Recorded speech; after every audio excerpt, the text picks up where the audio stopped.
আসসালামু আলাইকুম। আশা করি সবাই ভালো আছেন। আজকে খুবই মজাদার একটা ডাল আপনাদের সাথে শেয়ার করব। আর এই ডালটা কিন্তু সবাই খেতে পছন্দ করবে। আশা করি পুরো ভিডিওটার সঙ্গেই থাকবেন। সো সাইমাজ কিচেন অ্যান্ড ব্লগ থেকে আপনাদের সকলকে জানাচ্ছি অসংখ্য ধন্যবাদ। মুড়িঘণ্টটা তৈরি করার জন্য প্রথমে এখানে আমি ডাল নিয়ে নিয়েছি আর মুগ ডাল নিয়ে নিব। মুগ ডালটা কিন্তু অবশ্যই আগে থেকে একটু ভেজে নিতে হবে, কারণ মুগ ডালের ভিতরে একটা কাঁচা স্মেল থাকে। সেইটু যদি একটু টেলে নেন তাহলে কিন্তু এই কাঁচা স্মেলটা থাকবে না। তবে হ্যাঁ, বেশি টালা যাবে না, তাহলে কিন্তু ডালটা সিদ্ধ হবে না।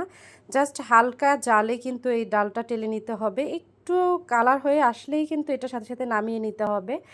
এরপরে আমি ডালটাকে একটু কিছুক্ষণ ভিজিয়ে নিয়ে নিলাম। আর এখানে আমি মুসুরির ডালটাও দিয়ে দিয়েছি, যেভাবে আমরা রেগুলার যে ডালটা খেয়ে থাকি সেই ডালটা দিয়ে দিলাম। 2 প্রকারের ডাল দিয়ে আমি আজকে এই মুড়িঘণ্টটা রান্না করব। এজন্য প্রথমেই আমি সয়াবিন তেল দিয়ে দিয়েছি, আর এখানে গোটা কয়েকটা দারচিনি দিয়ে দিলাম, এলাচ দিয়ে দিলাম আর তেজপাতা দিয়ে দিয়েছি। তেলের মধ্যে আমি এই মশলাগুলোকে কিছুক্ষণ ভেজে নেব। এই মশলাগুলো অবশ্যই একটু ভেজে নেবেন, তাহলে দেখবেন খুব সুন্দর একটা স্মেল বের হচ্ছে। এরপরে কিছুক্ষণ ভাজা হয়ে গেলে আমি এখানে বাটা মশলা ব্যবহার করছি। প্রথমে আমি প্রায় 3 টেবিল চামচের মতো পেঁয়াজ বাটা দিয়ে দিয়েছি, আর এখানে রসুন বাটা দিয়ে দিলাম প্রায় 1 টেবিল চামচের মতো। আমি এখানে টমেটো পেস্ট করে রেখেছিলাম, সেই টমেটো দিলাম। হ্যাঁ, অবশ্যই যদি আপনাদের টমেটোটা টক হয়ে থাকে তাহলে কিন্তু এই টমেটোটা এ পর্যায়ে দিবেন না, তাহলে আপনার ডালটা সিদ্ধ হবে না। আর যদি একটু টমেটোটা মিষ্টি ধরনের হয়ে থাকে তাহলে দিতে পারেন। এরপরে আমি আদা পেস্ট দিয়ে দিলাম প্রায় 2 টেবিল চামচের মতো, লাল মরিচের গুঁড়া দিয়ে দিলাম 1.5 টেবিল চামচের মতো। অবশ্য মরিচটা যে যেরকমটা পছন্দ করেন সেভাবেই দিবেন। এরপরে হলুদ দিয়ে দিলাম সামান্য পরিমাণে, জিরা দিয়ে দিয়েছি 1 টেবিল চামচ, আর ধনিয়া দিয়েছি 1 টেবিল চামচের মতো। এরপর স্বাদ মতো লবণ দিয়ে আমি মশলাটাকে বেশ কিছুটা সময় নিয়ে কষিয়ে নিলাম। মশলাটাকে প্রথমে পানি দেইনি, অল্প তেলের মধ্যেই কিন্তু আমি খুব সুন্দরভাবে আগে কষিয়ে নিয়েছি। এরপর আমি একটু সামান্য পরিমাণে পানি দেব, যাতে মশলাটা আরও কিছুক্ষণ ভুনিয়ে নিতে পারি। কারণ মশলাটাকে যত সুন্দর করে ভুনিয়ে নিতে পারবেন ততই কিন্তু রান্নাটা খুব ভালো হবে। এরপরে আমি ঢাকনা দিয়ে ঢেকে কিছুক্ষণ মশলাটাকে কষিয়ে নিলাম, যাতে উপরের তেলটা ভেসে আসে। মশলা থেকে সমস্ত পানি যেমন একেবারে শুকিয়ে যাবে, তেলটা উপরে ভেসে আসবে। এ পর্যায়ে আমি এখানে রুই মাছ নিয়ে নিয়েছি, আর এখানে আমি 2টা রুই মাছ নিয়ে নিলাম। রুই মাছটাকে খুব সুন্দরভাবে পরিষ্কার করে মাঝখান দিয়ে একটু কেটে নিয়েছি, যাতে একেবারে ময়লাটা খুব সুন্দরভাবে পরিষ্কার করে নেওয়া যায়। আস্তা দিলেও পারেন, তবে এভাবে কেটে নিলে একেবারে সুন্দর করে পরিষ্কার করে নেওয়া যায়। এরপরে মাছগুলো দিয়ে আমি মশলার গায়ের সাথে খুব সুন্দরভাবে আগে একটু মিলিয়ে নিলাম। মাছটা কিন্তু আমি একটু আগে দিব, যাতে আমার সিদ্ধ হয়ে আসে, যেহেতু মাছের মাথা। আর মাছটাকে কিছুক্ষণ কুক করার জন্য আমি ঢাকনা দিয়ে ঢেকে নিলাম। মাছটা প্রায় নরম হয়ে এসেছে। আর এভাবে করে কিছুক্ষণ রান্না করে নিলেই কিন্তু মাছের মাথার থেকে একেবারে খুলে খুলে আসবে।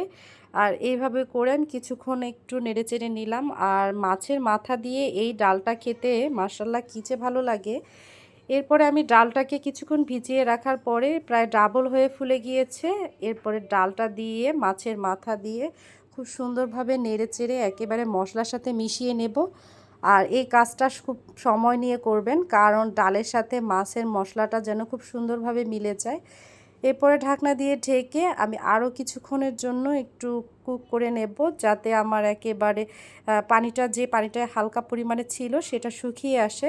এরপরে নিচে একটু লেগে লেগে গিয়েছে, কিছুক্ষণ নেড়ে দিতে হবে, যেহেতু ডাল নিচে লেগে যাওয়ার সম্ভাবনা থাকতে পারে।